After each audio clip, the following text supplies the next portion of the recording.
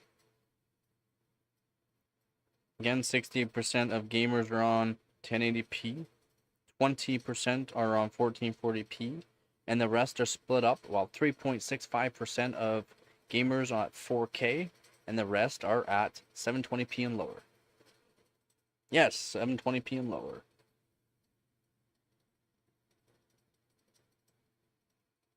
But what if they spent the $300, they save on a $300 kit of RAM? Do you think that would make up for it?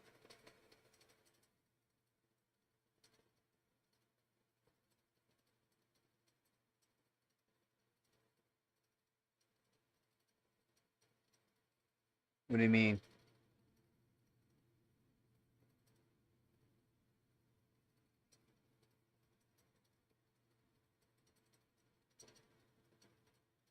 Oh shoot, you're real close to performance.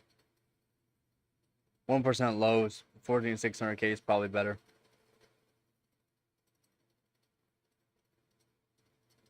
Especially with an 8000 kit, get stable. CL28 depends on the timings though. But 14600K has better latency, 1% lows, better latency, better feel on that way. Yeah, it depends on where you put the money. It's why I say a lot of things, but I know more people want me to say more about AMD. It's just I can only say so much because I've seen the tests. I've seen what it works good with. I've seen the price to performance is not there anymore. I've seen the 1% lows. I've seen the latency. And I just don't get some of these people that go into these forums like, AMD has better latency than Intel. The hell, you've been sleeping underneath a rock? No. No. And no. No. Hold on. No. The 1% lows are better than Intel. No. The average frame rate on AMD X3Ds are higher. Yes. If the average frame rate on AMD is higher, the 1% lows should be higher as well, but they're not. Just like actually I was reading in a forum not too long ago. Really? Not too long ago, someone was actually going, like my 265K. Yeah, okay, well, you know, it's not the greatest for gaming and all that, but you put a decent kit of RAM with it, you do some tuning onto it, and it basically matches the X3Ds. I go, that guy, he knows. He knows.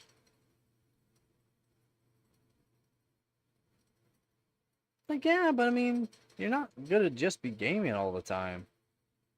You want to spend all that money on a CPU just to play a game? Seems like a waste of money, man. And to get, yeah, an average frame rate that's higher, oof, good job, man. Good job. Hi, cutie pie. CPU just doesn't matter that much.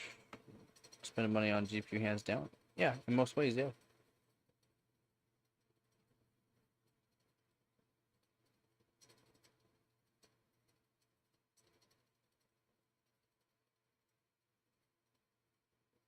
Yeah, because again, you can always upgrade in the future. But I like to say, people, spend your money on the CPU and RAM and motherboard and upgrade your GPU later on, depending on certain games. There's a lot of things that go into building your PC a lot of people don't realize. And that's why I like people being specific about stuff. Because if you're not specific about stuff, then it's hard for me to tell you what would actually be better for you. You gotta climb all over me, you just get flop. Yeah, you just gotta flop. I gotcha.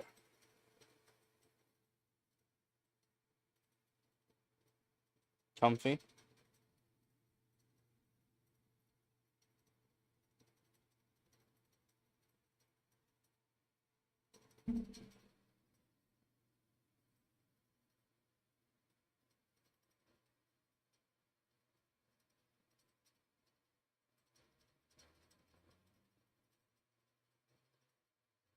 Oh yeah, yeah. Yeah, like we're at such a good advancement in technology now That it's literally like you can buy. I mean, yeah, it still costs a lot of money, but for the performance you're getting compared to years ago at the same price, you're getting way more performance now that could last you longer.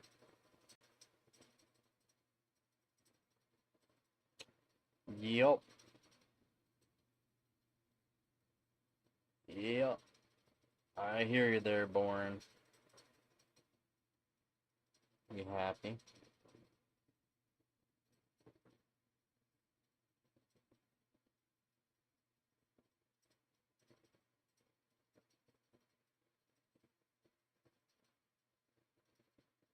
Why do you think I recommend the 13600K? Why do you think I recommend the 14600K? The price to performance is there. It works for gaming. It works for other things as well. Again, the price to performance. It's got single thread performance. It's got multi-thread performance. Yeah, faster kits of RAM give you more bandwidth, especially if you need it for certain things. It's just, yeah, I'm not trying to toot Intel's horn there, but a lot of people complain about the 13th and 14th gen that had issues, but people still just blame Intel on that. It was motherboards as well. That's why I don't understand. They just want to blame Intel. They don't like to do the research. They just like to blame one person. And it's why Intel implemented a bunch of things into their Arrow Lake CPUs. Because motherboard manufacturers went up and beyond what they were supposed to do because they didn't really put a high enough parameter on the AIBs, and they were just cranking the voltage into them. Cranking the voltage into the memory controller, cranking the voltage into the CPU. Not good, man. Not freaking good. A little bit does go into play with RAM kits as well, because some RAM kits were just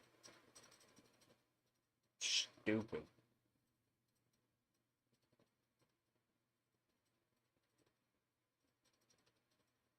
Ah, man.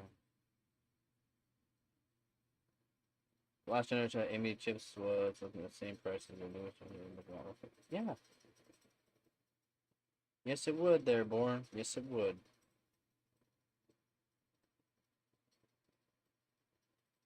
Yeah, it's like no one's talked about AMD CPUs, the 9000 series, how they're literally blowing up. A couple of YouTubers talked about it right off the bat when there's only a few of them really that did it, but now there's thousands. Thousands of them. Hundreds of people are on their third one now. No one's talking about it though. No one is talking about it. I make videos about it, I just don't get the views. People just don't care. No, they don't.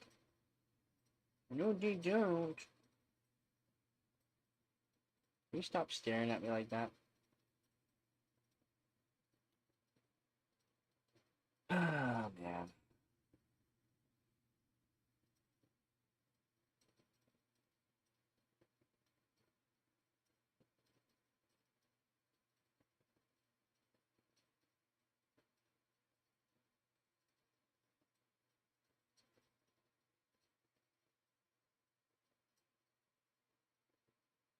Yep. What do you need to build your PC, Bev? Don't you have everything to build your PC now? Pretty sure you do, don't you?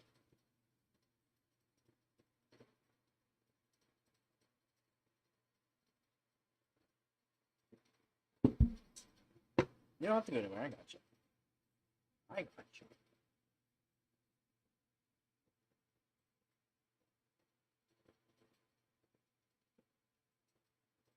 Yeah, you can start putting it together.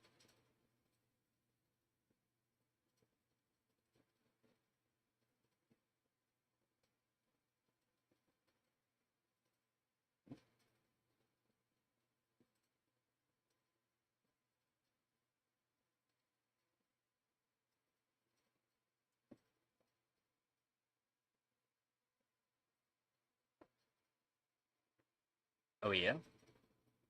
You gonna build a VR rig? Yeah, definitely be buying some paste.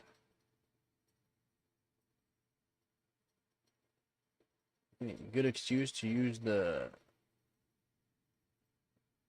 Yeah, it would. Yes, it would.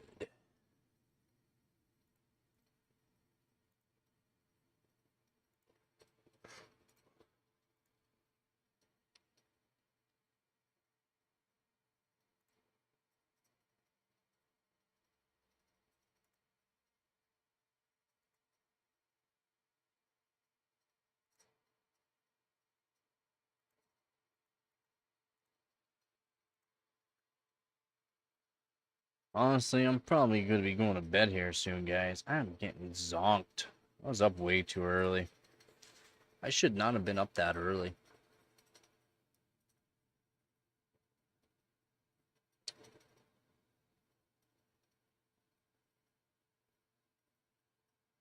I guess it's late that night.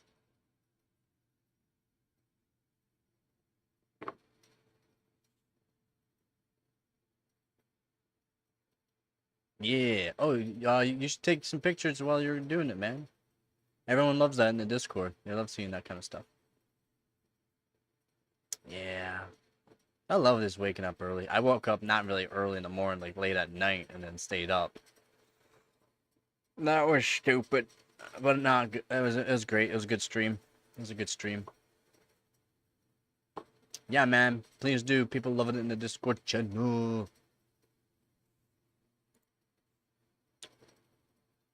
Me, I don't care. Your cable management can look like mom's spaghetti. I'll give you a 10 out of 10.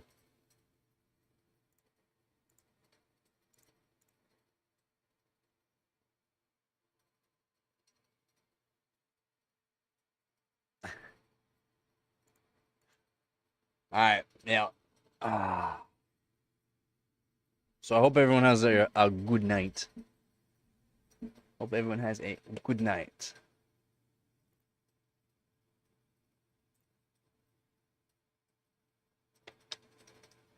I'm signing off. So again, thank you to all my viewers, subscribers, and donators. You guys are helping out this channel more than you know. Got that right, Vep. And as always, don't forget to get her done. Peace.